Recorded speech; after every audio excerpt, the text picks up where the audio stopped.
Hello, everybody. This is Drew from Movie Mortis here, and I'm bringing you my review of Sleepy Hollow, released in 1999 and directed by Tim Burton. Now, before I get into the movie itself, I do want to talk about the really cool collectible 4K steelbook that I own for this movie. So this movie has the steelbook for this movie has a really awesome like artwork that I think is really cool, really sleek, really awesome. One of the reasons why I love steelbooks so much is that they have these really cool artworks, really cool kinds of artwork. But what's really cool about this movie, this particular steelbook release, is that it has the original story that this movie is loosely based on, The Legend of Sleepy Hollow by Washington Irving.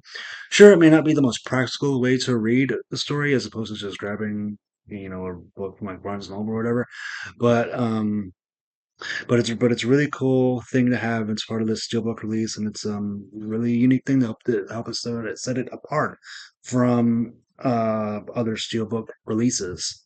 So as far as I guess it's a good segue, I guess, to transition into the first thing I want to talk about with this movie. And it's something that you really need to understand with this movie is that this is not, despite sharing the name, part of the name with the Legend of Sleepy Hollow, and it even has at one point during the opening credits sequence, uh, you know, based on Legend of Sleepy Hollow by Washington Irving. This really is not a faithful adaptation of Washington Irving's work. This movie is a lot more. There's a lot more going on. I mean, obviously, the original story I think is only like 12 pages, something like that. Was first published in 1820, and so a bit hard to adapt that story straight into a feature film, which needs to be, usually about an hour and a half to 2 hours. But there's a lot of changes um, in this particular adaptation. I mean, to the point where it's like even calling it an adaptation is really not doing it justice. Um, the first change is with the lead character Ichabod Crane, played in this movie by Johnny Depp. In the original book, he's a schoolmaster. He's kind of a sloppy, very like not very attractive kind of guy. Whereas in this movie, he's a police constable, and he's basically '90s era Johnny Depp, what you would expect from Johnny Depp in the 1990s. As you all probably know, he's a frequent Tim Burton collaborator. And so he does a really good job, I think, in this movie. He plays like Ichabod Crane in a way where he's like, yes, he's a police constable, but he's also, he's I don't want to say incompetent, but he's a little ahead of his time. He has all these, he comes to Sleepy Hollow to investigate these murders, and he has this thing with him where he has all these books and of like scientific, newest scientific inventions, and everybody else in the town in Sleepy Hollow is very, they're very religious, very superstitious. They very much believe in demons and ghosts and the supernatural stuff like that. And you have Ichabod Crane who comes into this town and he's like, no, this is an actual person committing these crimes, not the headless horseman. That they claim to be until that they claim is doing these things until, of course, eventually he encounters a headless horseman.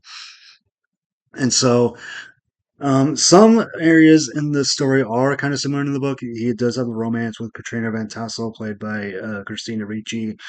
Um, and so that part is sort of carried over from the book.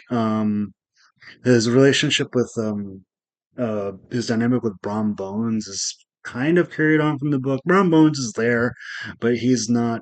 He's more of a supporting character. And he's kind of he's in a few scenes and stuff. And there's this one time where he does sort of dress up as Headless Horseman to play a prank on Ichabod to keep him away from Katrina Van Tassel as he does in the book. But in this particular version, it's revealed that it is after he pulls on the prank that it is a prank, whereas like in the original story, it's a lot more ambiguous. Um, and so the cast overall, I think, is really good in this movie. Obviously, you have Depp and Ricci, but also you have several horror legends cameo in this movie, including Hammer horror legends. Christopher Lee, who of course played Dracula in the Hammer horror films. Michael Gough is in this movie as well. Ian McDermott as well from obviously most people don't know him as Emperor Palpatine in Star Wars. He's in this movie. Speaking of Star Wars actors, the Headless Horseman in this movie is actually played by Ray Park, the same guy who played Darth Maul. And that's very fitting because this movie came out the same year as The Phantom Menace. Um, so yeah, the cast is really good. The biggest thing I think that this movie really has going for it is the cinematography and the atmosphere. The cinematography in this movie is absolutely breathtaking at times. It has a very traditional Tim Burton German expressionist kind of somewhat exaggerated kind of look to it. And there's also something that really helps the atmosphere is not only the score by Danny Elfman, really like haunting at times. It has its action parts too. It's fast paced action parts to keep up with some of the action scenes in this movie. But it's also very haunting at times and very just sort of like tense. But I think something that I really noticed on this particular rewatch, I've seen this movie like 3 times now. Um, it's there's not outside of some of the flashback sequences where you get a glimpse into Ichabod's childhood. There's not a ton of color, if that makes sense. Though a lot of the environments are very like the color palette of this movie is very drab, um, very gray, very gothic, in a traditional Tim Burton sense. Um, but the one color that does stand out is, especially amongst all of that, dreariness, is the color of red, which is, there's a lot of blood in this movie, a lot of decapitations. And so the blood really stands out. And the blood looks very stylized, kind of what I was somewhat alluding to earlier with the Christopher Lee appearance, is that this is a bit of a send up of Hammer horror in a way. You know, Tim Burton was very inspired by the Hammer films of the 50s and 60s, and the 70s. Um, and so, but as far as the atmosphere, it's like it has something that it does carry over from the original story is that, this Sleepy Hollow feels very much like a small town in the middle of, just about just north of New York City. And it's like it very much has that early America feel where it's like a lot of the land was unknown and a lot of they have that area known as the Western Woods where the Headless Horseman was buried. And it's like they even build it up as a place where it's like even not even brave man will go there. And so you have all this superstition that adds to the atmosphere, adds to that very early America feel of this movie that I really like. Um, Another movie where there is quite a bit of color in contrast to the rest of the movie is that there's a early on in the film there's a sequence where um after Ichabod has come into town, he's meeting with like the top townspeople, and they give him the kind of the rundown of the Headless Horseman and who he is and blah blah blah. And there's the flashback sequence I think is really cool because it starts off as you see the Headless Horseman, he's played by Christopher Walken when he has the head, um, when he has his head, and it's like the background is very orange and very like hellish almost, and as the it's like holy shit, this guy he was a the Headless Horseman who was a Hessian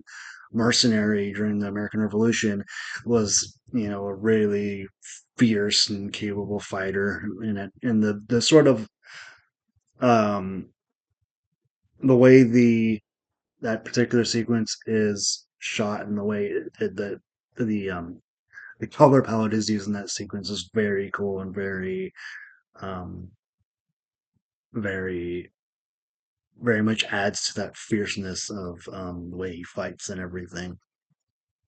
As much as I really like this movie, I do have a few criticisms of this film. So I'm gonna venture a little bit into spoiler territory here.